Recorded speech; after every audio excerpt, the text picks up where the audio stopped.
स्वागत है दोस्तों उत्कर्ष के इस प्लेटफॉर्म पर। मैं अनुपम द्विवेदी। देखिएगा आपके सिलेबस पे जैसा कि एक important chapter RBI, commercial bank और अन्य वित्तीय संस्थाओं के बारे में दिया हुआ है।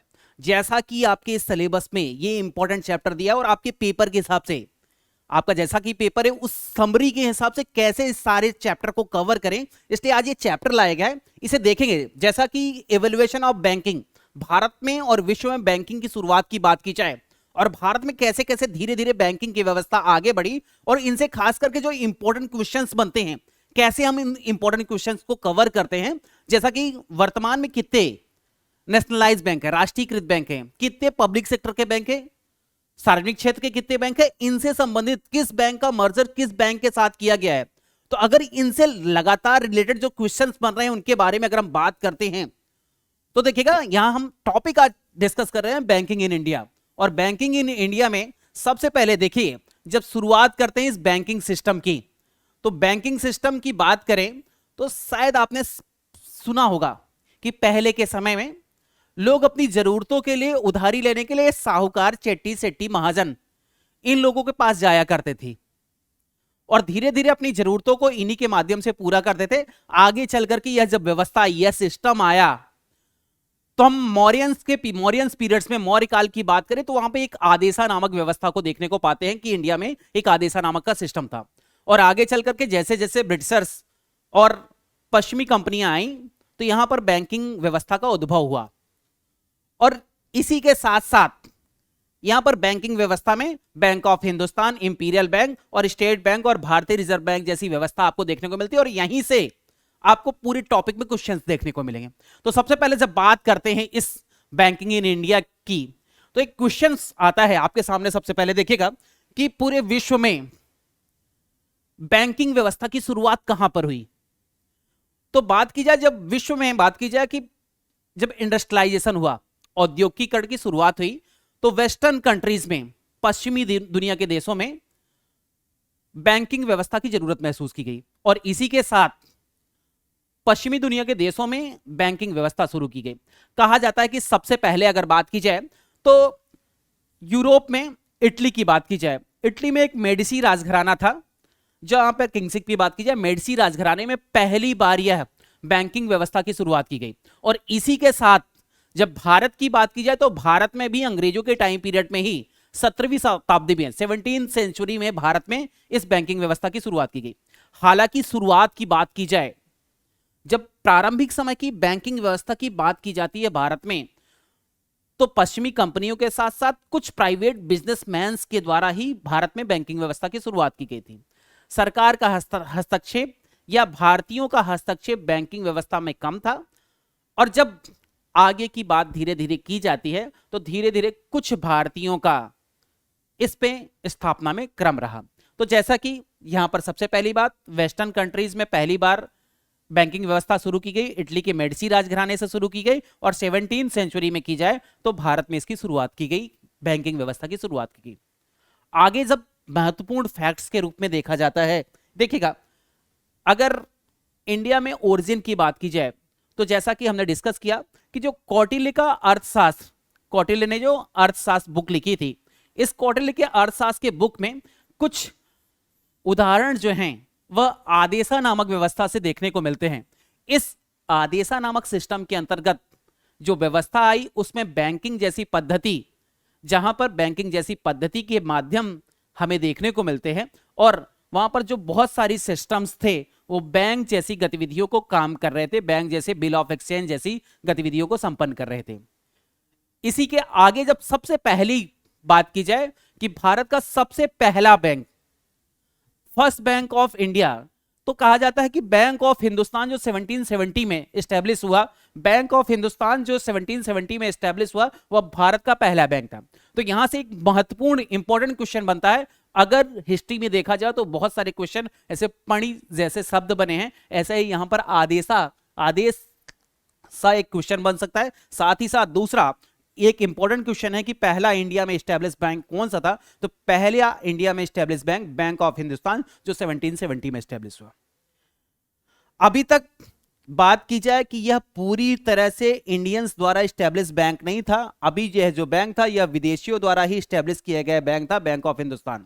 और इसके बाद जब इंडियंस के द्वारा स्टैब्लिश बैंकों की बात की जाए तो यहां जब क्वेश्चंस बनते हैं कि इंडियंस के द्वारा स्टैब्लिश बैंकों में कैसे बैंकों की स्थापना हुई, तो आगे चल करके यहां पर अंग्रेजों के द्वारा ही, ब्रिटिशर्स के द्वारा ही presidency bank, 3 presidency bank establish किए गए, जो आगे चल करके आप उन्हें इंपीरियल बैंक और आगे चल करके यह बदल करके भारतीय स्टेट बैंक के रूप में कन्वर्ट हो जाता है। तो इस इंपीरियल बैंक, प्रेसिडेंसी बैंक या भारतीय स्टेट बैंक की बात को यहीं पर कंप्लीट कर लेते हैं। 3 प्रेसिडेंसी बैंक स्टैब्लिश किए गए थे। पहला बैंक ऑफ कलकत्ता 1806 में, 1806 में बैंक ऑफ कलकत्ता की स्थापना की गई। आगे चल करके 1840 में बात की जाए तो बैंक ऑफ बॉम्बे की स्थापना की गई और फिर 1843 1843 में यहां पर बैंक ऑफ मद्रास की स्थापना की गई। और आगे चल करके यहां पर एक इंपॉर्टेंट क्वेश्चन बनता है 1921, और 1921 में इन तीनों बैंकों को मिलाकर के इंपीरियल बैंक ऑफ इंडिया के नाम से जाना जाने लगा। तो क्वेश्चन बनता है किन 3 बैंकों को मिलाकर के इंपीरियल बैंक का गठन किया गया? तो 1921 में बैंक ऑफ बॉम्बे, कलकत्ता और मद्रास को मिलाकर के यहां पर इंपीरियल बैंक का गठन किया गया। इसी को स्टेट बैंक के क्रम को, इंपीरियल बैंक के क्रम को हम यहीं पर कंप्लीट करने का प्रयास करते हैं। तो जैसा देखिएगा, इस इंपीरियल बैंक की बात की जाए तो अगर क्वेश्चन बनते हैं तो बैंक ऑफ बंगाल या बैंक ऑफ कलकत्ता की बात की जाए तो यह 2 जून 1806 को स्टेब्लिश हुआ। बैंक ऑफ बॉम्बे की स्थापना की बात की जाए तो यह 15 अप्रैल 1840 को स्थापित हुआ और बैंक ऑफ मद्रास 1 जुलाई 1843 को। इन्हीं तीनों को मिलाकर के 1921 में इसे इंपीरियल बैंक कहा गया और आगे चल करके इस इंपीरियल बैंक को कन्वर्ट कर दिया गया 1955 में, 1 जुलाई 1955 में state bank of India SBI के रूप में स्टैब्लिश किया गया। तो स्टेट बैंक से अगर क्वेश्चन बनते हैं, पहले प्रेसिडेंसी बैंक, फिर इंपीरियल बैंक और इसके बाद स्टेट बैंक, तो लगातार ये आपके प्री में और खास करके जहां पर आपके लगातार एग्जाम पास है उसमें यह प्रश्न पूछे जा सकते हैं। एवल्यूएशन ऑफ बैंकिंग में एसबीआई का एवल्यूएशन, इसी के साथ एसबीआई के बारे में और आगे हम देखते हैं। एसबीआई की जब स्थापना की गई थी तो एसबीआई की स्थापना के साथ साथ जैसा कि देखेंगे, अगर इस पोर्शन की बात करें, इंडिया के इस पोर्शन की बात करें, तो जितने भी वेस्टर्न कंट्रीज से विदेशी जो भी कंपनियां आई थी, पुर्तगाली, डच, फ्रांसीसी या ब्रिटिशर्स की बात की जाए तो ये सारे इस पश्चिमी तरफ से ही आए थे, पश्चिम तरफ से, वेस्टर्न कोस्ट से ही आए थे। और जब वेस्टर्न कोस्ट से आए तो जो ये पश्चिम के एरिया के जितने भी राजा थे, जितने भी व्यापारी थे, वो धीरे धीरे बहुत ज्यादा लाभ कमाने लगे। और जब ज्यादा लाभ कमाने लगे तो इनके द्वारा इस लाभ को देखते हुए यहां पर बैंकिंग व्यवस्था की शुरुआत की गई। और इस बैंकिंग व्यवस्था की स्थापना के अंतर्गत देखेंगे तो त्रावणकोर राजघराना, मैसूर राजघराना, हैदराबाद राजघराना, सौराष्ट्र का राजघराना, इंदौर का राजघराना, बीकानेर, जयपुर और पटियाला, इन सब ने अपने अपने बैंक स्थापित कर लिए। और आगे चलकर के यही बैंक स्टेट बैंक के एसोसिएट या सहयोगी बैंक के रूप से जाने जाने लगे। जब बात की जाए इनके विलय की, धीरे धीरे इनका मर्जर किया जाने लगा state bank of India group में। और जब स्टेट बैंक ऑफ इंडिया में इनका विलय किया जाने लगा तो सबसे पहले इस बीकानेर और जयपुर की बात की जाए तो बीकानेर और जयपुर का आजादी के पहले ही आपस में विलय कर दिया, जिससे एसोसिएट्स बैंकों की संख्या में लगातार कमी होती गई। 8 से इनकी संख्या घट करके 7 हो गई। बात की जाए bank of Saurashtra, state bank of Saurashtra की बात की जाए तो 2008 में इसका स्टेट बैंक में विलय कर दिया गया।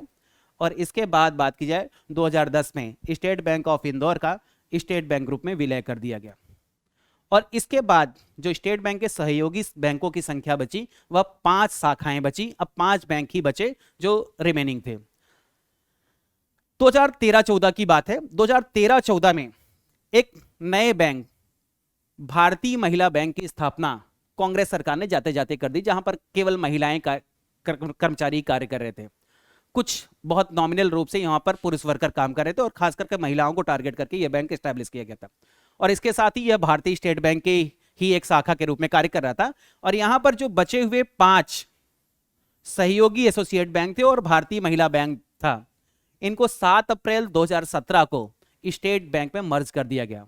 और इस प्रकार जितने भी एसोसिएट बैंक थे, ये 8 और बाद में भारतीय महिला बैंक, इन सबको मर्ज करके स्टेट बैंक में पूरी तरह से मर्ज कर दिया गया।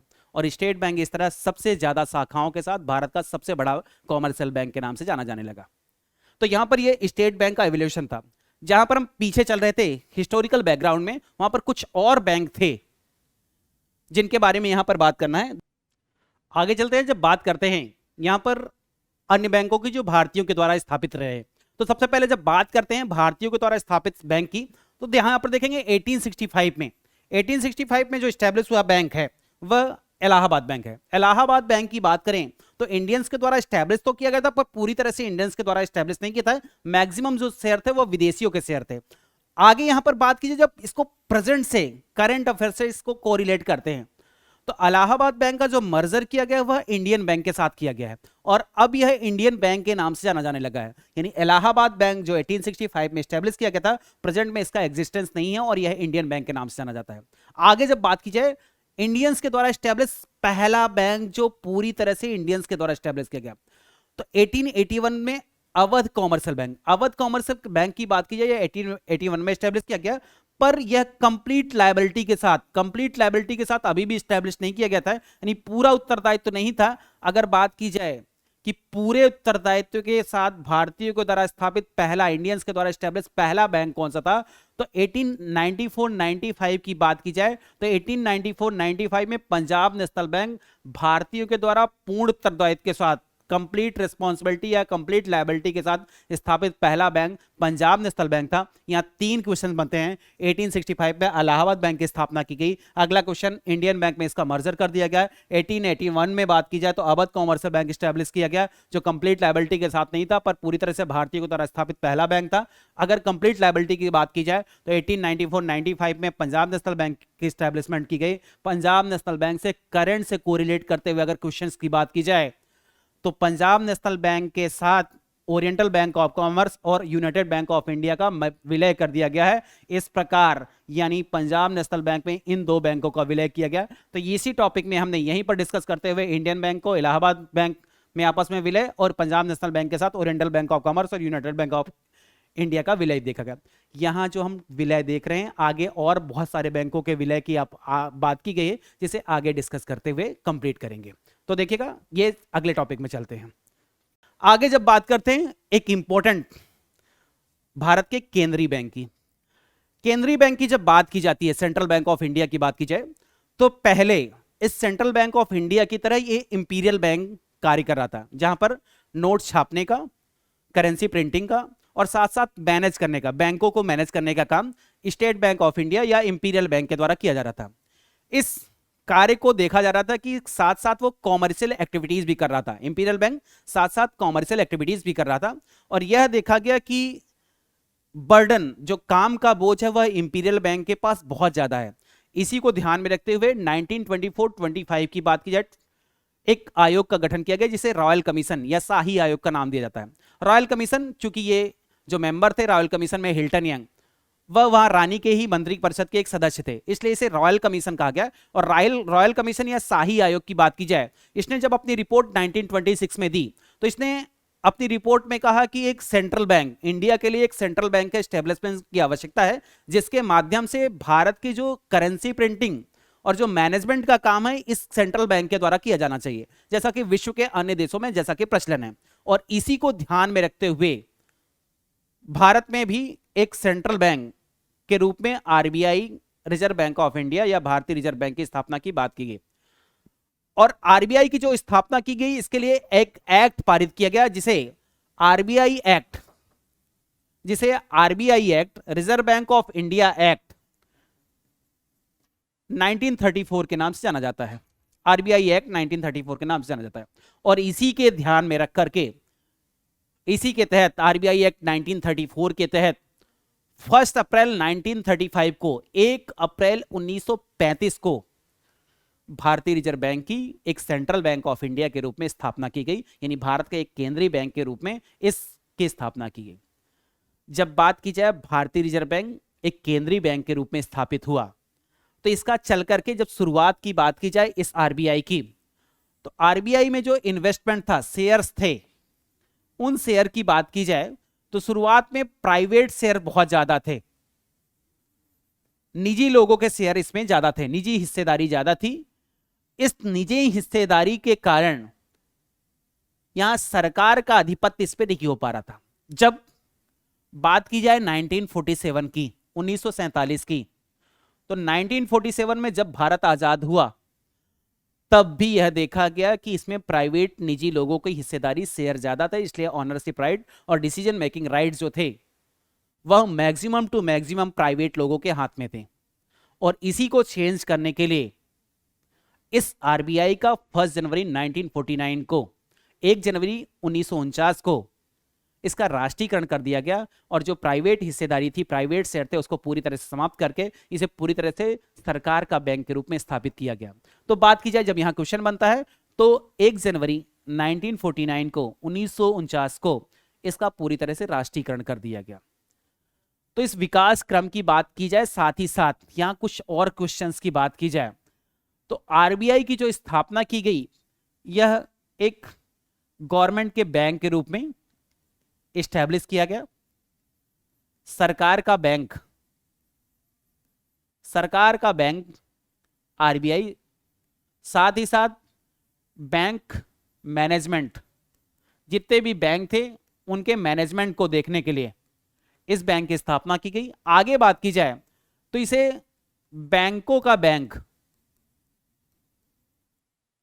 बैंकों के बैंक के नाम से जाना जाता है। अगर इसके अगले वर्क के रूप में देखा जाए तो यह जो मॉनेटरी पॉलिसी है, मौद्रिक नीति है, क्या देश में repo rate, reverse repo rate, SLR, CRR, इनके क्या रेट होने चाहिए, यह सारी चीजें आरबीआई के द्वारा ही निर्धारित की जाती है। देखिएगा, एक इंपॉर्टेंट क्वेश्चंस की बात की जाए, बहुत ही इंपॉर्टेंट क्वेश्चन यहां पर बनता है आरबीआई के हेडक्वार्टर से रिलेटेड। जब आरबीआई के हेडक्वार्टर की बात की जाए, मुख्यालय की बात की जाए, तो जब इसकी स्थापना की गई थी, जब इसकी स्थापना की गई, आरबीआई की जब स्थापना की गई तो स्थापना के समय इसका हेडक्वार्टर जो था वह कलकत्ता में स्टैब्लिश किया गया। परंतु 1937 की बात की जाए तो 1937 में इसका जो मुख्यालय है वह प्रेजेंट में मुंबई और दैट टाइम बॉम्बे शिफ्ट कर दिया गया। यानी शुरुआत में आरबीआई का मुख्यालय कलकत्ता में ही था, जिसे बाद में बदल करके मुंबई स्टैब्लिश कर दिया गया। जो फैक्चुअल यहां पे डाटा बनते हैं आरबीआई से वो सारे यहां पर कंप्लीट हो गए। आगे चलते हैं। देखिएगा, अगर बात की जाए कुछ पीएसबीज की, पीएसबी यानी public sector bank, public sector bank की बात की जाए यानी सार्वजनिक क्षेत्र के बैंक। जब सार्वजनिक क्षेत्र के बैंकों की बात करते हैं तो सार्वजनिक क्षेत्र के बैंकों के अंतर्गत दो प्रकार की डिवाइडेशन किए गए हैं। एक पहला नेशनलाइज्ड बैंक, राष्ट्रीयकृत बैंक, और दूसरा डिवीजन किया गया है गैर राष्ट्रीयकृत बैंक। अगर आप बात करते हैं राष्ट्रीयकृत और गैर राष्ट्रीयकृत की तो सबसे पहले देखिएगा, यहां पर राष्ट्रीयकृत और गैर राष्ट्रीयकृत में बात की जाए तो राष्ट्रीयकृत बैंक, नेशनलाइज्ड बैंक ऐसे बैंकों को कहा गया, बहुत सारे आपने सुना होगा कि जब बहुत सारे बिजनेसमैन थे, उन बिजनेसमैन के द्वारा प्रॉफिट को देखते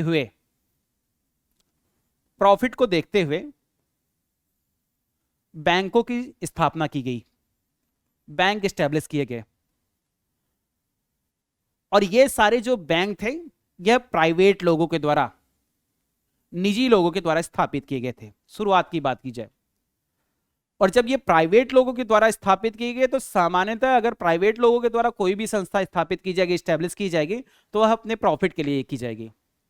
देखा गया कि आफ्टर इंडिपेंडेंस भी, आजादी के बाद भी बात की जाए 1947 के बाद 1950 से लगातार बहुत सारे बैंकों की स्थापना चालू हो गई और बहुत सारे निजी लोगों ने, प्राइवेट लोगों ने बैंकों की स्थापना तो चालू की, पर बैंकों की स्थापना के क्रम में अगर बात की जाए तो बहुत सारे ऐसे लोग थे जो इसमें प्रॉफिट कमा रहे थे और यहां पर गवर्नमेंट के कुछ लोग मिलकर के साठ गांठ करके इन बैंकों की स्थापना का काम कर रहे थे और प्रॉफिट नेताओं के पास लगातार कन्वर्ट हो रही थी। यह देखा गया कि जो बैंकिंग व्यवस्था चालू हो रही थी भारत में, आफ्टर इंडिपेंडेंस 1950 के बाद। तो ये सारे बैंक जो हैं वो खुद के प्रॉफिट के लिए, खुद के लाभ के लिए काम कर रहे थे। और मैक्सिमम ये बैंकिंग सिस्टम में यह देखा गया कि जो बैंकों की स्थापना हो रही है यह केवल शहरी क्षेत्रों में हो पा रही है, और इन बैंकिंग क्षेत्रों, इन बैंकिंग गतिविधियों का लाभ प्राइवेट सेक्टर के साथ साथ कहा जाए कि ग्रामीण क्षेत्रों तक पहुंच ही नहीं पा रहा है। और जो एक्चुअल भारत के लोग जो गांवों में रहते हैं वहां तक अगर यह लाभ नहीं पहुंच पा रहा है, तो अभी भी साहूकार, चेट्टी सेट्टी महाजन अभी भी वहां पर लूट मचा के रखे हुए हैं। और जैसा कि इंदिरा गांधी का आगमन होता है और इंदिरा गांधी सरकार में आती हैं, तो उन्होंने ऐसे प्राइवेट बैंक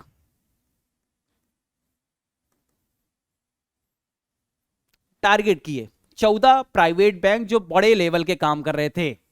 उन 14 प्राइवेट बैंकों को 19 जुलाई 1969 को उठा करके इनका राष्ट्रीयकरण कर दिया, नेशनलाइजेशन कर दिया।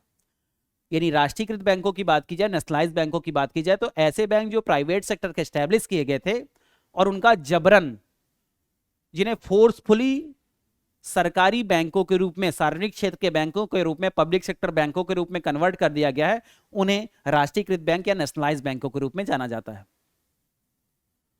बात की जाए गैर राष्ट्रीयकृत, नॉन नेशनलाइज, जब नॉन नेशनलाइज बैंकों की बात की जाती है तो कुछ ऐसे बैंक थे जिन्हें गवर्नमेंट्स ने बाजार नॉर्म्स, मार्केट नॉर्म्स के हिसाब से, बाजार की शर्तों के हिसाब से पब्लिक सेक्टर के बैंक्स के रूप में नॉमिनेटेड किया है। तो ऐसे बैंकों को गैर राष्ट्रीयकृत बैंक की बात कहा जाता है। और इसके अंतर्गत आप एक बैंक का नाम जानते हैं, state bank of India, SBI जो है वह नॉन नेशनलाइज बैंकों के अंतर्गत आता है। देखिएगा, अब बात की जाए राष्ट्रीयकृत बैंकों में 14 बड़े बैंकों के बाद 1980 की बात की जाए, अप्रैल 1980 में 6 बड़े बैंक जो थे उनका राष्ट्रीयकरण कर दिया गया। यानी 2 बार राष्ट्रीयकरण हुआ। यहां क्वेश्चन बनता है कितनी बार राष्ट्रीयकरण बैंकों का किया गया, तो पहला 1969 में 14 बड़े बैंकों का, और 1980 में 6 बड़े बैंकों का नेशनलाइजेशन किया गया। इस प्रकार जो नेशनलाइज बैंक थे, जो राष्ट्रीयकृत बैंक थे, उनकी संख्या 20 हो गई। और इन 20 बैंकों में से अगर बात की जाए तो इन 20 बैंक्स में से एक बैंक जो था न्यू बैंक ऑफ इंडिया की बात की गई। यह न्यू बैंक ऑफ इंडिया, इसका एक 1990 के टाइम पर हर्षद मेहता का घोटाला जो था उसके कारण इसका न्यू बैंक ऑफ इंडिया का पंजाब नेशनल बैंक में इसका मर्जर कर दिया गया। तो जो 20 बैंक थे उनमें से एक बैंक कम हो गया, और इस प्रकार 19 पब्लिक सेक्टर के बैंक यहां पर स्थापित हुए। तो पब्लिक सेक्टर के बैंक के साथ साथ 19 और एक एसबीआई की बात की जा रही है, तो एसबीआई भी मिला करके यहां पर इन बैंकों के साथ स्थापित हुए।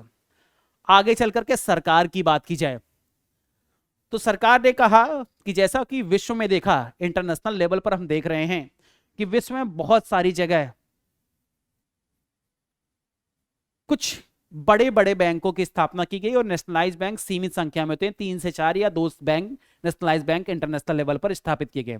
इसी तरह सरकार ने सोचा कि अपने प्रबंधन, मैनेजमेंट कॉस्ट को और वर्किंग कॉस्ट को कम करने के लिए, एक ही जैसा सिस्टम रखने के लिए सरकार ने यह कहा है कि इन बैंकों का आपस में मर्जर करके 3 से 4 बड़े बैंकों की, नेशनलाइज बैंकों की स्थापना की जाएगी। और इसी क्रम में जब मर्जर की बात की जाए तो एक बड़ा मर्जर, पहला मर्जर की बात की जाए, bank of Baroda, Vijaya bank और देना बैंक का आपस में विलय कर दिया गया, और विजया बैंक और देना बैंक अब बैंक ऑफ बड़ौदा के नाम से जाने जाते हैं। क्वेश्चन अगर बने देना बैंक और विजया बैंक का विलय किस बैंक में किया गया, तो बैंक ऑफ बड़ौदा में विलय किया गया। अगला पंजाब नेशनल बैंक, जैसा आपने देख लिया कि पंजाब नेशनल बैंक की बात की जाए, पंजाब नेशनल बैंक में ओरिएंटल बैंक ऑफ कॉमर्स और आंध्रा बैंक और OBC, oriental bank of commerce का विलय कर दिया गया। अगले विलय की बात की जाए तो बात की जाए यूनियन बैंक और कारपोरेशन बैंक और आंध्रा बैंक का यहां पर विलय कर दिया गया।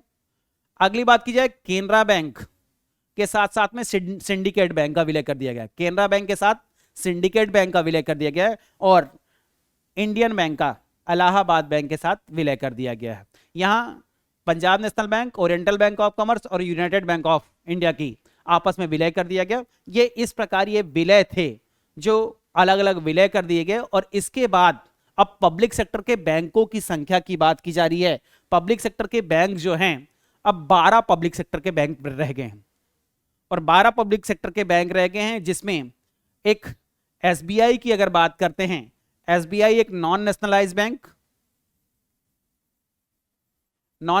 बैंक और यानी गैर राष्ट्रीयकृत बैंक, और बाकी जो बचे 11 रिमेनिंग जो हैं वह नेशनलाइज्ड राष्ट्रीयकृत बैंक हैं।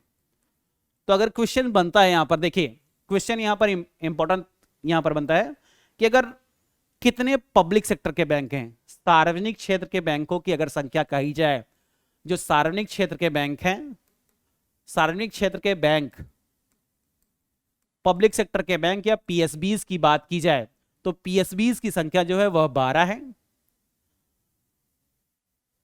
अगर पूछे नेशनलाइज्ड बैंकों की संख्या तो नेशनलाइज्ड बैंकों की संख्या 11 है। अगर नॉन नेशनलाइज्ड बैंक कौन सा है तो नॉन नेशनलाइज्ड बैंक गैर राष्ट्रीयकृत बैंकों की संख्या में केवल एसबीआई आता है। तो एसबीआई एक पीएसबी है, पब्लिक सेक्टर का बैंक है और साथ साथ में वह नॉन नेशनलाइज्ड बैंक है। तो इस प्रकार जो अभी के करंट ट्रेंड के साथ लगभग क्वेश्चंस आ सकते हैं आपके, उन करंट ट्रेंड्स के सारे क्वेश्चंस को यहां कवर किया गया एवल्यूएशन के साथ साथ में वर्तमान की बैंकिंग व्यवस्था के अंत तक क्या है। आगे सरकार ने यह भी कहा है कि इन बैंकों को आपस में और मर्जर किया जाएगा और ज्यादा मर्जर करके 4 बैंक या 3 बैंकों की, बड़े बड़े बैंकों की स्थापना की जाएगी। वर्तमान के संदर्भ में अभी तक के प्रेजेंट के कॉन्टेक्स्ट में अभी यह व्यवस्था है। आगे चल करके हो सकता है कि यह व्यवस्था चेंज हो, पर आपके पेपर के हिसाब से जितने भी सारे क्वेश्चंस हैं उनको यहां पर कवर किया गया है। देखिएगा, तो आज के टॉपिक पे हमने एवेल्युएशन कैसा है, कैसे बैंकिंग व्यवस्था का डेवलपमेंट हुआ, बैंकिंग व्यवस्था कैसे आगे बढ़ी, मौर्य काल से लेकर के अंग्रेजों के टाइम काल से और धीरे धीरे इंडियंस द्वारा स्टैब्लिश बैंक कौन कौन थे, इनके बारे में डिस्कस किया है। साथ ही साथ हमने एसबीआई का एवेल्युएशन, कैसे एसबीआई आगे हमारा, कैसे इसका शुरुआत, यात्रा की कैसे शुरुआत हुई, पहले प्रेसिडेंसी बैंक के रूप में, फिर इंपीरियल बैंक के रूप में और देन स्टेट बैंक के रूप में स्टैब्लिश हुआ। साथ ही साथ आरबीआई के बारे में बात की हमने, आरबीआई की स्टैब्लिशमेंट किस तरह से, किस प्रक्रिया के द्वारा किया गया, और लास्ट जो हमने यहां पर जो कॉमर्शियल बैंक हैं जो हमारे यहाँ काम कर रहे हैं, जिसमें नेशनलाइज और नॉन नेशनलाइज में हमने पब्लिक सेक्टर के बैंक, जो सार्वजनिक क्षेत्र के बैंक हैं, उनके बारे में पढ़ा। और वर्तमान में सार्वजनिक क्षेत्रों की बैंक की संख्या 12, जिसमें नेशनलाइज जो हैं वह 11 और नॉन नेशनलाइज की बात की जाए वह 1 है। इस प्रकार दोनों मिलाकर के 12 संख्या रही और इनसे हो सकता है संभावित बहुत सारे क्वेश्चन लगातार बन सकते हैं। तो आज के टॉपिक में हमने एक समरी की है बैंकिंग के डेवलपमेंट की, कैसे भारत में बैंकिंग की व्यवस्था आगे बढ़ी, जिसमें एसबीआई के सहयोगी बैंकों का भी साथ में विलय किया, state bank of Indore, Saurashtra, सारी चीजों को यहां पर कवर करते हुए इस टॉपिक को किया है। उम्मीद है आपको यह टॉपिक अच्छा लगेगा, आपके रिवीजन थ्योरी के लिए बहुत ही अच्छा, यह बहुत ही इंपॉर्टेंट टॉपिक है। संभावित है कि इससे जो इकोनॉमिक्स का पोर्शन में यह एक इंपॉर्टेंट टॉपिक जो सिलेबस में दिया है, यह आपको अच्छा लगेगा और आप अच्छी तरह से पेपर को कर पाएंगे। Thank you, good day.